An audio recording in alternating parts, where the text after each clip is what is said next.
Hello, I'm glad to be back on Twitter, and I want to address several issues that we've been asked about over the last week, beginning with the visit of Prime Minister Binyamin Netanyahu to Washington earlier this week. There was some reports in the newspapers about a tenseness in the meeting between the Prime Minister and President Obama, delays in actually scheduling the meeting, and I can only assure you that all of these reports are unfounded.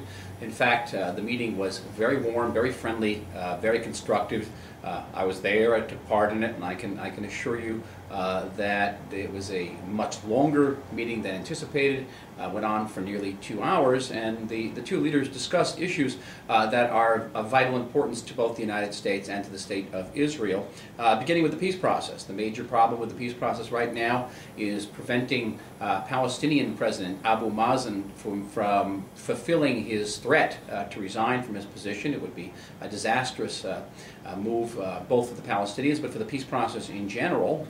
The President and the Prime Minister discussed ways in which the United States and Israel could strengthen Abu Mazen and give him the backing that he needs to stay in office and indeed to return to the peace talks. The formal position of the United States and of the State of Israel is for the resumption of peace talks immediately, without preconditions, to discuss all of the outstanding issues: refugees, the status of Jerusalem borders, and the creation of a Palestinian state living side by side with Israel in a situation of permanent and legitimate peace.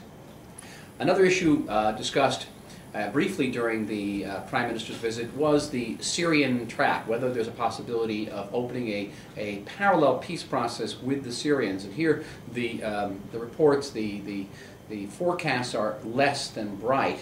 The Syrians continue to demand a number of preconditions before returning to peace talks. They refuse to talk to us, to Israel, face to face. Israel's position is talks now, this afternoon if we could, without preconditions, and face-to-face negotiations, not through any intermediaries. So there the situation appears to be very well stuck. The good news is that the economic situation on the West Bank continues to improve. 7% estimated growth rate on the West Bank according to the World Bank estimates. Tens of thousands of new jobs established. Israelis actually traveling into West Bank cities for the first time in many years to do their shopping. So there's the good news. Peace is being built from the bottom up, and hopefully someday soon from the bottom down as well. Finally, the issue that is on many people's minds and which we are being asked about continually is the Iranian issue. We've passed a crucial juncture in the handling of this issue, as the Iranians have been offered a compromise package to send part of their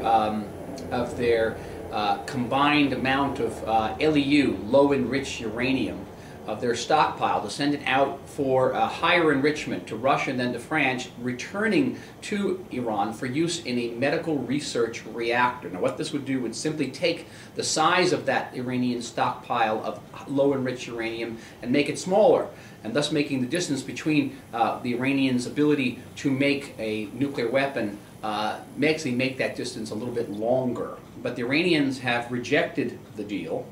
And now Israel, the United States, and international allies are considering their next move, which should be the imposition of crippling sanctions on Iran. Now that is supposed to take place by the end of this year, by the end of 2009, beginning of 2010.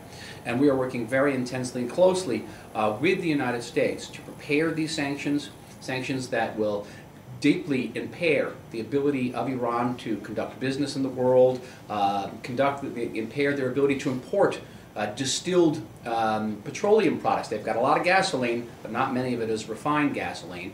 And finally, actually impair the ability of Iranian leaders to travel around the world.